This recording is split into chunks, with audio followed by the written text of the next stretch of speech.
ప్రజల కోసం అయిపోరాడు, ప్రజల కోసం ఏముంటాం. ఈరోజు అవసరం వచ్చింది కాబట్టి ప్రజల కష్టాలు తీర్చడానికి డైరెక్ట్గా ఇంకా దిగుదామని ప్లాన్ చేస్తాం. సో పదవులు అనేది ఇప్పుడు ఏ రోజు కూడా నందమూరి ఫ్యామిలీలో పదవులు అనేది కోరుకోలేదు. ప్రజల కోసం పోరాడుతూనే ఉంటాం. సామాన్య కార్యకర్తగానే పోరాడుతూ ఉంటారా? ఏమో సామాన్య కార్యకర్తగా పోరాడాను, నాయకుడిగా కూడా అవుతానేమో. మీరేమన్నా ఆంధ్రాలో పోటీ చేయబోతున్నారా? ఇంకెక్కడ చేయమంటారండి మీరు చెప్పండి. సార్, ప్రజలు నందమూరి ఫ్యామిలీ నుంచి ముఖ్యమంత్రిగా ఉంటే బాగుంటుంది అనేది ప్రజల్లో ఒక ఇదైతే ఒకటండి, మావయ్య ఉన్నారు, ఆయన మించిన ముఖ్యమంత్రి లేదు. సో ఇప్పుడు ఆ ప్రస్థానం మాట్లాడటం అనేది it's waste of time. So అసలు మనం అది మాట్లాడుకోవచ్చు.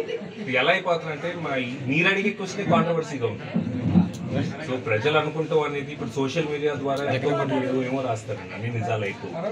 వాళ్ళ ఫ్యామిలీలోకి దూరినట్టు నేను రాయొచ్చు, నా ఫ్యామిలీలోకి దూరినట్టు.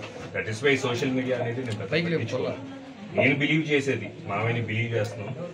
ఆయన ఏవైతే జనాలకి చేయాలనుకుంటున్నారో దాన్ని బిలీవ్ చేస్తున్నాం. ఆయన అండగా ఉంటాము, ఆయన వెన్నంటూనే నడుస్తాం. జూనియర్ ఎన్టీఆర్ గారు కూడా మరి ప్రచారంలో పాల్గొంటారా రేపు ఎలక్షన్లో? అది నేను చెప్తాం కాదండి, దట్ ఈస్ హిస్ ఐడియాలజీ. ఇప్పుడు టైం వచ్చినప్పుడు డెఫినెట్గా తమ్ముడు వస్తారు. ఎప్పుడు వస్తారు అనేది ఆయన టైం వచ్చినప్పుడు, మేబీ ఫీటింగ్స్ నేను వస్తాను అనుకునే టైంలో డెఫినెట్గా వస్తాను. Thank you.